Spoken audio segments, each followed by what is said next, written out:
Bonjour les frères et sœurs, bienvenue sur Nuance Combat. Nous sommes de retour pour un témoignage extraordinaire. Ce que nous allons entendre ici va vraiment vous étonner. Une personne a vu des choses hors du commun qu'elle a besoin de nous raconter ici. Elle va nous donner vraiment des informations qui vont nous aider. Soyez prêts. Quand un démon est envoyé pour séduire un chrétien, qu'est-ce que ça donne aussi? Nous allons tout découvrir ici. Écoutons ensemble. C'est parti. Bien-aimé, j'étais mort de la tuberculose, je me suis retrouvé hors de mon corps avec le Seigneur Jésus qui me transporta au ciel et en enfer. J'étais avec le Seigneur lorsqu'il me dit, le plan de Dieu est grand pour l'homme, mais à chaque fois que Dieu vient avec un plan pour un homme, le diable va aussi venir avec une contre-mesure. Il concevra un plan pour détruire la promesse et le plan de Dieu. Je demanda à Jésus-Christ, le diable peut-il détruire la promesse et le plan de Dieu pour un homme? Le Seigneur dit, oui, le Seigneur m'expliqua que dans le plan et la promesse de Dieu pour un homme, il y a toujours une condition, et dans cette condition il y a de la grâce et de la compassion. La grâce est pour une chance de restauration si la personne brise les conditions et les termes. La miséricorde est pour que la personne soit pardonnée par Dieu. Le diable veillera à ce que l'homme brise les termes et conditions de l'alliance qui le lie avec Dieu. Quand Abraham eut 99 ans, le Seigneur lui apparut et dit, « Je suis Dieu le Tout-Puissant, marche devant moi fidèlement et sois irréprochable. Alors je ferai mon alliance entre moi et vous, et j'augmenterai considérablement votre nombre. » La condition que Dieu lui a donnée était de marcher devant sa face et d'être irréprochable. Dieu a un plan pour votre vie et les conditions sont écrites dans les Écritures, non seulement dans les Écritures, car Dieu vous en dira plus. Alors ne perdez pas la grâce et la compassion qu'il y a dans le terme et conditions de Dieu, car sa grâce et sa miséricorde vous élevera. Le trône du diable. J'étais avec le Seigneur dans l'au-delà lorsqu'il m'amena au trône du diable. J'ai vu une entité gros et énorme, qui était assis sur son trône. Il était très hideux, et il a immédiatement posé ses yeux sur moi. Il a appelé mon nom et me dit, « Samson, je vois que vous êtes venu ici pour découvrir nos mystères. Mais sache que je ne te laisserai exposer aucun de nos secrets. Je te tuerai si tu oses le faire, je le jure. » Du coup le Seigneur me dit, « Ne crains pas car je suis ta vie. » Après quelque temps nous sommes devenus invisibles, et le diable ne pouvait plus nous voir. Il pensait que nous sommes partis, et le Seigneur me dit, « Toutes choses ne sont pas visibles à Satan, il ne sait pas tout, mais toutes choses sont visibles à Dieu. » Au début je ne croyais pas aux paroles du Seigneur, parce que nous savons tous que le diable est puissant. Le Seigneur connaissait mes pensées, c'est ainsi qu'il m'a emmené à l'arrière du trône de Satan. J'ai remarqué que le diable ne savait pas que nous étions là derrière lui. Alors le Seigneur me dit, « Invoque mon nom. » Ainsi, j'ai tranquillement dit, « Au nom de Jésus. » Quand j'ai cité le nom de Jésus, une grande puissance secoua l'enfer et le diable tomba de son trône. Quand le diable s'est retourné, nous sommes devenus visibles. Quand il m'a vu, il a su que j'étais celui qui avait utilisé le nom de Jésus contre lui. C'est ainsi qu'il cria mon nom avec colère. Le Seigneur me dit, « Utilise mon nom contre lui, car dans mon nom il y a la puissance. » À ce moment même, j'ai commandé au diable de mourir pendant 3 minutes au nom de Jésus. De mes yeux j'ai vu la puissance du nom de Jésus qui cloua son esprit sur quelque chose comme un mur, et son corps hideux était tombé, et après 3 minutes, le Seigneur libéra son esprit et le diable est revenu en vie dans son corps hideux. Aussitôt qu'il se leva, il cria contre moi avec une grande fureur et colère. Puis j'ai vu beaucoup de démons s'approcher. Ils se sont précipités dehors pour prendre leurs flèches, ils venaient tous à la fois contre nous. Tout à coup j'ai vu le ciel s'ouvrir, et j'ai vu une flèche blanche pure. Cette flèche est descendue et a détruit toutes les flèches de ces démons. Je veux vous dire, bien-aimés, il y a de la puissance au nom de Jésus-Christ. Par son nom tout genou fléchira. Il y a de la puissance au nom de Jésus. Appelez-le avec foi, et les démons fuiront de vous. Mais quand vous utilisez le nom de Jésus contre le démon sans repentance avec le péché, vous êtes en danger. Ensuite le Seigneur m'a emmené dans une grande salle en enfer. J'ai vu tous les démons enchaînés sur des sièges. Le Seigneur m'a dit qu'ils étaient les anges déchus. Alors j'ai demandé la raison pour laquelle ces anges étaient enchaînés. Le Seigneur me dit, ils sont très puissants, et s'ils sont libérés ils vont précipiter plus des âmes en enfer. Mais ils sont vraiment puissants. Puis le Seigneur me dit, ils seront libérés de leur captivité après l'enlèvement pendant la grande tribulation pour troubler la terre et persécuter le peuple pour la marque de la bête. Alors que j'observais ces anges enchaînés dans ce prison, un de ces anges déchus appela mon nom et me dit, « Samson, le Seigneur t'a montré beaucoup de secrets, et tu as un bon témoignage, mais si je te rencontre sur la terre durant la grande tribulation, je veux te tuer. » Cet ange dans le chêne proférait de menaces contre moi. Quand nous avons quitté ce prison et nous étions en cours de route en chemin, j'ai remarqué que quelque chose me tenait sur mon vêtement. Quand j'ai regardé en arrière, j'ai vu que c'était un démon, et il était sorti au-dessous du sol. À cause de la lumière du Christ, il ne pouvait pas s'approcher de moi. Le Seigneur me dit, qui ce démon est le grand prêtre du diable, Belzébul. Puis le prince de démons Belzébul me dit, nous ne te permettrons pas de révéler nos secrets et partager ce témoignage, et vous n'allez pas révéler nos secrets, nous allons vous tuer si vous osez. Aussitôt le Seigneur me dit, commande-lui. Immédiatement j'ai pris autorité et j'ai ordonné au prince de démons Belzébul de tomber au nom de Jésus. Juste à ce moment un grand vent le terrassa au sol. Ensuite le Seigneur me montra le démon d'entêtement dans ce royaume de l'enfer. À vrai dire ce démon tirait des flèches maléfiques contre nous. Mais le Seigneur lui renvoyait ses flèches. À la suite de quoi le démon s'était enfui, tant que le Seigneur me tenait la main. Sa présence enlevait ma peur. Et il n'y avait pas de chagrin à propos de ce que je voyais, frères et sœurs. L'Église a besoin de se réveiller et de mettre l'armure de Dieu. J'ai vu un groupe de démons, ils étaient en réunion, puis j'ai vu un très gros livre devant eux. Immédiatement ils l'ont ouvert à une page donnée. Ils ont dit, étant donné que nous sommes en conflit contre l'Église, nous devons les engager et initier des actions offensives contre eux. Tout de suite, j'ai vu de nombreux démons apparaître avec des flèches dans leurs mains pour lancer des frappes contre l'Église. J'ai été surpris. Puis le Seigneur me dit, ce sont ces flèches qu'ils tiennent dans leurs mains qui sont à la base de la lourdeur et faiblesse dans la vie de prière chrétien. Les démons tirent ces flèches contre les chrétiens afin de le rendre lourd et faible dans la prière. En conséquence, beaucoup de mes enfants ne peuvent pas prier, jeûner et évangéliser et faire des exploits pour le royaume de cieux. Et donc ces flèches de démons détruisent la vie chrétienne en neutralisant la vie de prière et de jeûne. À vrai dire, les chrétiens qui sont atteints par ces flèches auront du mal à prier, jeûner et servir Dieu en toute liberté. Ils seront opposés par la lourdeur, faiblesse et le sommeil spirituel. Tous les démons ont une mission. Leur mission consistait d'amener les habitants de la terre en enfer. L'Église a besoin de se réveiller. Nous devons prier contre les forces invisibles qui planifient les attaques et offensives contre l'Église afin de l'alourdir. Dans ce rassemblement de démons dans le monde de l'obscurité, j'ai vu un démon puissant. Je l'ai vu se transformer et se déguiser en une belle dame. Elle avait l'air d'une bonne dame chrétienne habillée de façon modeste. Puis je l'ai vue voyager sur la terre. Elle entra dans une certaine église, dans le but d'attaquer un frère qui avait récemment donné sa vie à Jésus-Christ. Ce démon qui avait pris la forme d'une sœur en Christ voulait juste séduire ce frère, pour lui faire perdre son salut. Bien-aimés, les chrétiens doivent apprendre à passer du temps ensemble dans la prière. Il nous faut de réunions solennelles de prière où nous allons chercher la face du Seigneur pour le réveil de l'Église, afin que nous puissions détruire toutes les semences que le Seigneur n'a pas plantées dans son Église, car ceux qui sont endormis en Christ périssent. L'Église a besoin d'un réveil spirituel. Construisons et bâtissons nos vies de prière car la prière et la méditation de la Bible sont les deux grands piliers de la vie chrétienne. Il y a beaucoup de démons physiques dans l'Église aujourd'hui opérant dans la ressemblance et l'apparence des hommes ordinaires. Les démons prennent la forme humaine pour séduire les hommes de Dieu et détruire l'Église. Pour que nous puissions les vaincre, nous devons revêtir l'armure de Dieu. Souvenez-vous que vous devez maîtriser et guider votre vie de prière. Le Seigneur Jésus me dit, quand les prières d'une chrétienne affectent le royaume des ténèbres, le diable essayera de trouver des moyens d'éteindre la puissance qui est libérée par la prière de cet enfant de Dieu. Il travaillera pour éteindre le feu venant de ce prière afin que la vie spirituelle du croyant meure. Alors soyez en état d'alerte et d'esprit sobre, votre ennemi le diable rôde comme un lion rugissant cherchant quelqu'un à dévorer. Frères et sœurs, le temps sont mauvais, nous devrions toujours prier. Puis le Seigneur Jésus me montra un homme, qui était en enfer et qui était tourmenté par les démons avec colère. En ce moment même, le Seigneur me dit quand cet homme était sur la terre il y avait toujours de la confusion dans le royaume de l'obscurité lorsque cet homme priait. Et j'aimais cela, ses prières montaient et détruisaient les plans du diable. En conséquence, le diable et ses agents ont commencé à cibler la vie de prière de cet homme. Ils ont capturé l'homme à travers l'amertume dans son cœur qu'il avait contre un frère dans l'église.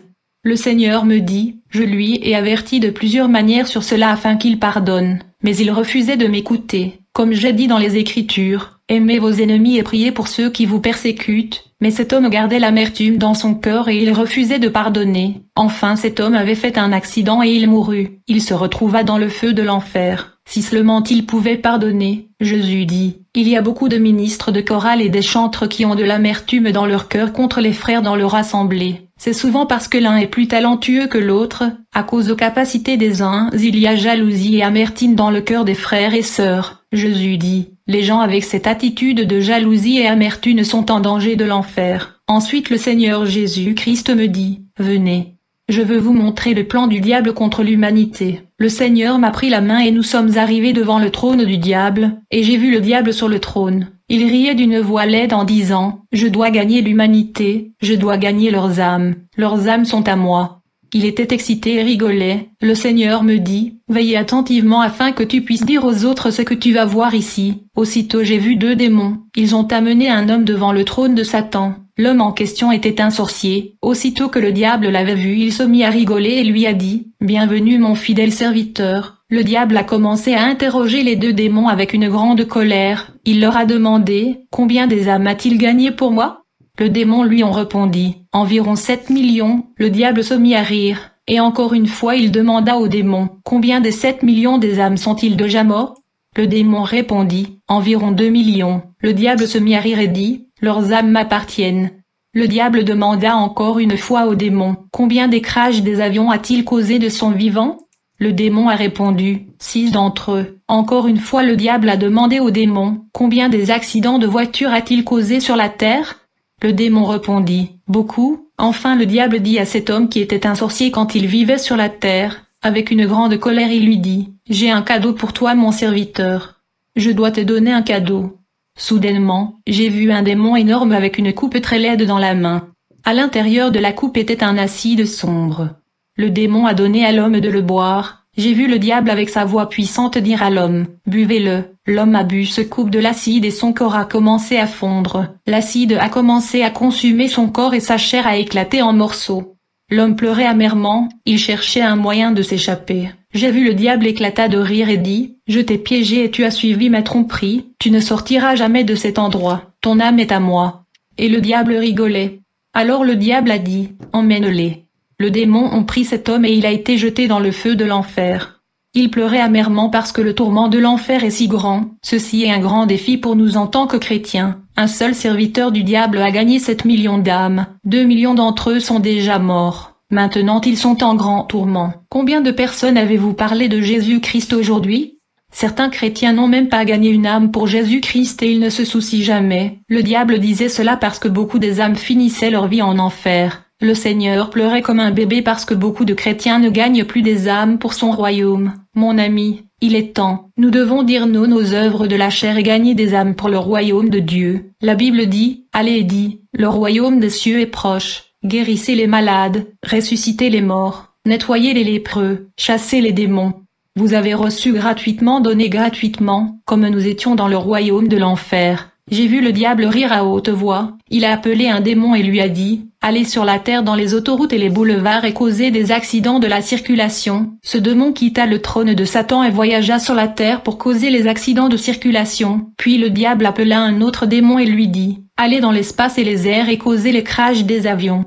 J'ai vu ce démon voyager dans l'espace pour causer des accidents d'avion. Le diable appela un autre démon et lui dit, allez vite sur la terre. Dites aux célébrités d'exposer leur nudité et leur corps à la télé, sur Internet et dans le magazine. Allez faire en sorte que des prostituées et des stars pornographiques mettent en circulation de nouvelles vidéos. Ils lui obéirent tous et coururent vers la terre rapidement pour exécuter ses instructions. Bien-aimés, nous devons faire attention à ce que nous regardons à la télévision, sur Internet, et aussi sur les magazines et journaux en papier, etc., parce que le diable est là pour chercher qui il va dévorer, comme nous étions dans le royaume des démons en enfer. Plus tard, j'ai vu des bêtes démoniaques, ils ont dit à un homme, tu avais l'habitude de faire du mal aux gens sur la terre, maintenant ton tour est arrivé. Ils ont commencé à tourmenter l'homme, et cet homme pleurait amèrement, il a même cherché la mort mais c'était trop tard pour lui, parce que toute âme qui arrive en enfer ne sortira plus jamais, il sera là pour toujours. Je me souviens qu'en 2011, j'ai eu une révélation et j'ai vu le diable sur le trône qui disait, qui me séparera de ma gloire? Qui me séparera de ma gloire? La Bible dit, comme tu es tombé du ciel, ô Lucifer, le fils du matin, comme tu es fauché par terre, toi qui affaiblissais les nations. Car tu as dit dans ton cœur, je vais monter aux cieux, je vais élever mon trône au-dessus des étoiles de Dieu, je vais de même siéger sur le mont de l'assemblée, sur les côtés du nord, je vais monter au-dessus des nuages, je serai comme le Très-Haut, Alors que le diable se vantait de sa gloire, je l'ai vu appeler un frère en Christ, qui était en enfer, en disant, « Joseph, croyez-vous maintenant que l'enfer existe? Crois-tu maintenant que mon royaume est réel ?»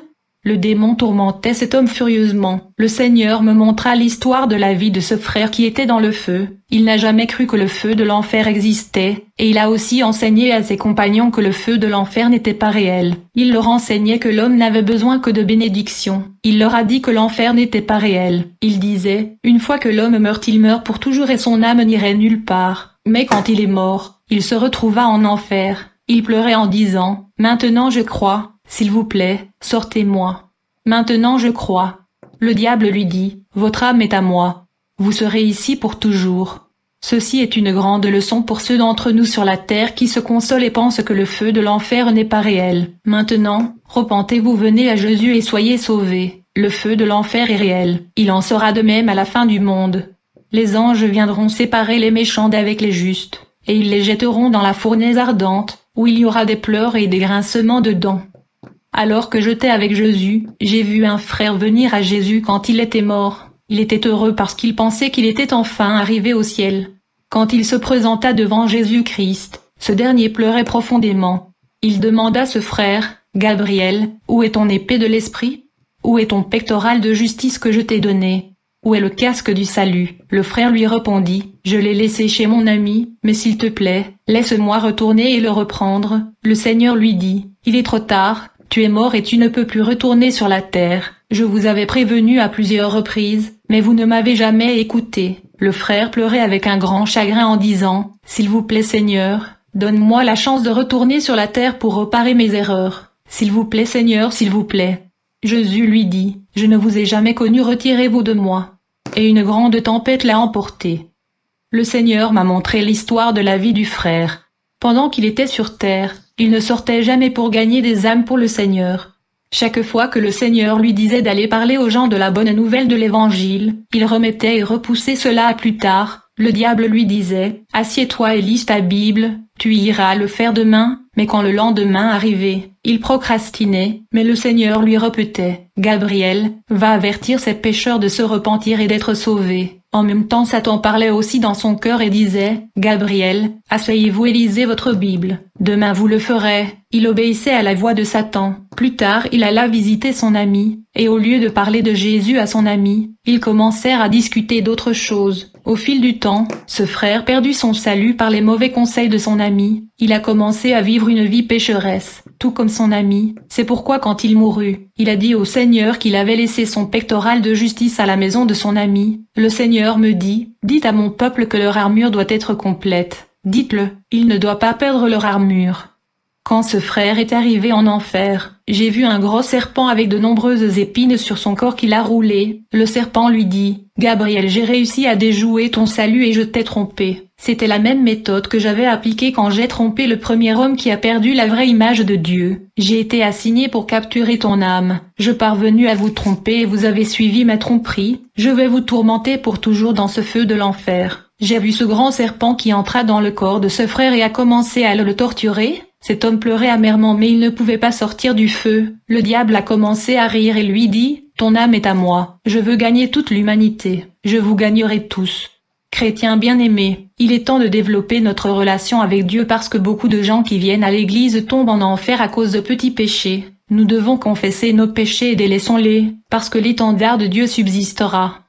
Le Seigneur m'a emmené à un autre endroit. J'ai vu seulement un petit nombre de chrétiens combattant beaucoup de démons. C'était une grande et puissante bataille. Les démons avaient blessé beaucoup de chrétiens pendant la bataille parce que leur armure n'était pas complète. Il y avait du sang sur leur corps mais ils continuaient à se battre.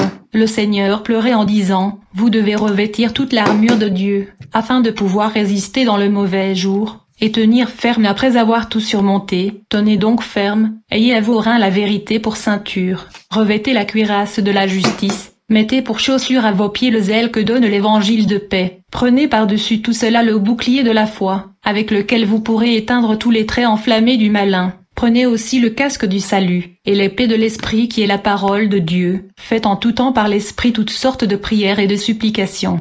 Veillez à cela avec une entière persévérance, et priez pour tous les saints. Dans cet combat contre les démons, il y avait aussi des gens avec une armure complète. Les démons n'étaient pas capables de les blesser. Le Seigneur a dit, « J'ai besoin de plus de gens dans ce champ de bataille. Dites-leur de venir à moi et je les remplirai de ma puissance. Dites-leur de chercher la grande armure de l'esprit de tout leur cœur et ils l'auront. » Le Seigneur m'a emmené à un autre endroit dans le feu de l'enfer. Il y avait beaucoup de démons dans une réunion. Soudain, ils se sont tous dispersés, déguisés en pasteurs, évangélistes, prophètes, enseignants, frères, sœurs, anciens et révérends. Le diable leur donnait des ordres, disant « Allez maintenant sur la terre. Allez et faites des miracles, des signes et des merveilles. Allez faire des miracles. Va et enseigner des fausses doctrines et amener plus des âmes à mon royaume. » Ces démons lui obéirent, courant sur la terre à toute vitesse. Quand je les ai vus, j'ai été très surpris. Cela m'a rappelé ma première rencontre avec Jésus-Christ, quand le Seigneur m'a montré quelque chose en enfer à côté du trône de Satan en enfer. C'était un très grand trou profond. Il y avait des noms des églises qui appartenaient à Satan sur terre qui étaient écrits dans le trou. Mon ami, s'il te plaît, prends garde aux églises que tu fréquentes, si elles ne se tiennent pas sur le conseil de Dieu qui sont la prédication de sainteté, justice, seconde venue de Jésus-Christ et prédication du feu de l'enfer. S'il vous plaît, éloignez-vous des églises qui ne prêchent pas ces choses, parce qu'ils appartiennent à Satan. Nous devons faire attention à beaucoup de démons qui se sont déguisés en des ministres de Dieu, juste pour tromper les gens et les emmener en enfer dans la destruction. Les démons sont physiquement sur la terre en mission, ils ont des églises, et même des écoles théologiques. Le Seigneur me dit, je ne suis pas leur fondateur, je ne sais pas ces églises dans ce trou. Mon ami, Jésus-Christ a révélé les secrets du diable et ce à quoi il veut que ces églises ressemblent. C'est à notre tour de faire ce pas vers le salut, de nous repentir de nos péchés et d'être sauvés. Ephésiens 5, 1-2. Si vous êtes un pasteur, un ministre de Dieu ou un chrétien rétrograde, s'il vous plaît, réveillez-vous et revenez à Jésus, il vous recevra. Le Seigneur m'a emmené à un autre endroit dans le feu de l'enfer. J'ai vu comment le diable travaillait contre les chrétiens. Il y avait une onction de l'obscurité dans un très grand trou. Beaucoup de démons allaient vers cet endroit, épuiser l'onction, et je me demandais la signification de ceci. Le Seigneur me dit, « Mon fils, dis à mon peuple qu'ils doivent prier. » Ces démons prenaient cette onction satanique pour l'utiliser contre les chrétiens pendant qu'ils dorment.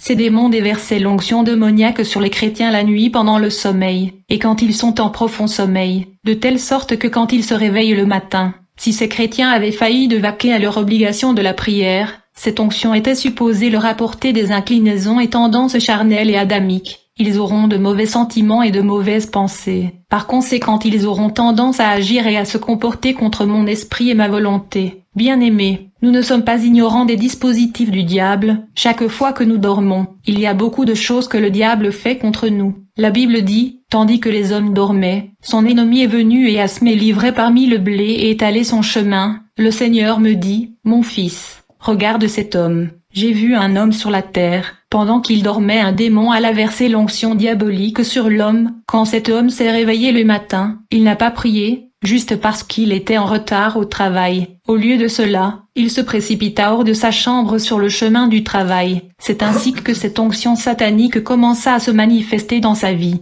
L'homme commença à avoir des sentiments étranges. Il finit par commettre l'adultère avec des femmes qui étaient membres de l'Église. Comment l'homme a abandonné le Seigneur. Le Seigneur lui avertissait de prier, mais il a refusé d'écouter à cause de son travail qui lui préoccupait. Le Seigneur me dit, il est un pasteur.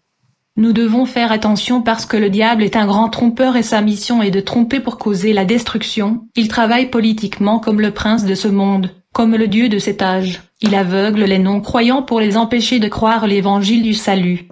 Le Seigneur me dit, mon fils, viens, que je te montre comment je veux que mon Église soit. J'ai vu une église avec un feu brûlant. Les gens étaient dans le feu, mais le feu ne les consumait pas. Il me dit ceci est le feu du Saint-Esprit. Les gens dans l'église priaient très fort et criaient au Seigneur. Il me dit, beaucoup de mes églises ne prient plus. Elles ne font jamais de jeûne. Elles ne prêchent jamais ma seconde venue. Elles ne prêchent jamais le feu de l'enfer. Elles ne prêchent jamais mon royaume glorieux. Elles ne font jamais des exploits et ne gagnent pas d'âme. Il ne veut plus mes ordres, mais ils veulent être conduits par la chair et non par l'esprit. Dites-leur tous, je viens bientôt et ma récompense est avec moi de donner à chacun selon ses œuvres. Dites-leur de me chercher et ils vont me trouver. Je leur donne cette chance de se repentir et d'être sauvés car ma porte est toujours ouverte à quiconque veut entrer. Mais une fois la porte fermée, ils vont crier pour que je puisse l'ouvrir. Mais je leur dirai je ne les ai jamais connus, mon fils. Dis-leur que je suis sur le point de fermer la porte de mon royaume. Le Seigneur pleurait. Église, tu dois te réveiller et abandonner des doctrines étranges qui conduiront sûrement au feu de l'enfer. Souviens-toi de ce que le Seigneur dit, je réprimande et je châtie tous ceux que j'aime. Donc sois zélé et repens-toi, alors.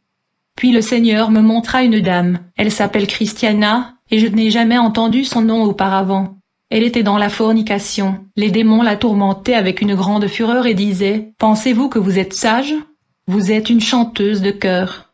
Vous parlez de fausses langues pour que les gens disent que vous avez reçu le Consolateur, mais vous êtes folle et insensée. » Ces démons utilisaient le feu pour la brûler, mais elle ne pouvait pas mourir. Le démon cognait contre sa tête. Sa tête se briserait en morceaux, seulement pour revenir à la condition initiale. Il faut savoir que cette dame était physiquement vivante sur la terre, je veux dire qu'elle n'était pas morte, elle était vivante sur la terre. Et pourtant son âme était tourmentée et était attaquée par le démon. En enfer j'ai vu des groupes de gens. Ils étaient vivants sur terre mais ils étaient enchaînés. Ce sont les frères et sœurs dans l'église qui commettent la masturbation, le lesbianisme et l'homosexualité. Ces chrétiens étaient dans une grande douleur spirituellement. Les démons versaient de l'acide sur leur corps et ils utilisaient des lances pour les tourmenter. Gardez à l'esprit que ces gens étaient vivants sur la terre, mais parce qu'ils vivaient dans le péché ils étaient soumis aux attaques démoniaques en enfer. J'ai vu de démons se servir de leur queue pour les battre. Le Seigneur m'a dit, ils ont dans leur bouche de la corruption. Dites-les de se repentir, car je jugerai chaque secret ce jour-là. Et donc tous les pécheurs sont dans une grande agonie spirituellement. Même les chrétiens qui vivent dans les péchés sont torturés. Repentez-vous et soyez sauvés. Soyez conscients que les démons connaissent la vérité du domaine physique. Ils sont bons pour se déguiser et se tromper. Ils ne veulent jamais que vous connaissiez la vérité. Tant que vous le pouvez, acceptez Jésus-Christ dans votre vie, il vous délivrera. Et voici, j'ai vu une chose merveilleuse. J'ai vu beaucoup de gens parmi ceux qui ont été enchaînés en enfer. Leur chaîne s'est brisée et ils ont été libérés. Les démons n'ont pas pu s'approcher d'eux. Les gens ont alors disparu de cet endroit. J'ai crié, Alléluia. Ô Seigneur, s'il te plaît, dis-moi le sens. Le Seigneur a dit, celui qui vient vers moi et qui me reçoit comme Seigneur et Sauveur sera libre. Immédiatement ils ont été déliés, et leur apparence a changé en un beauté. Wow. Merci à frère d'avoir regardé cette vidéo. Demain, il y aura encore un témoignage puissant, un témoignage extraordinaire. Abonnez-vous, activez la cloche, c'est pour qu'on fait regarder la prochaine vidéo. C'est parti.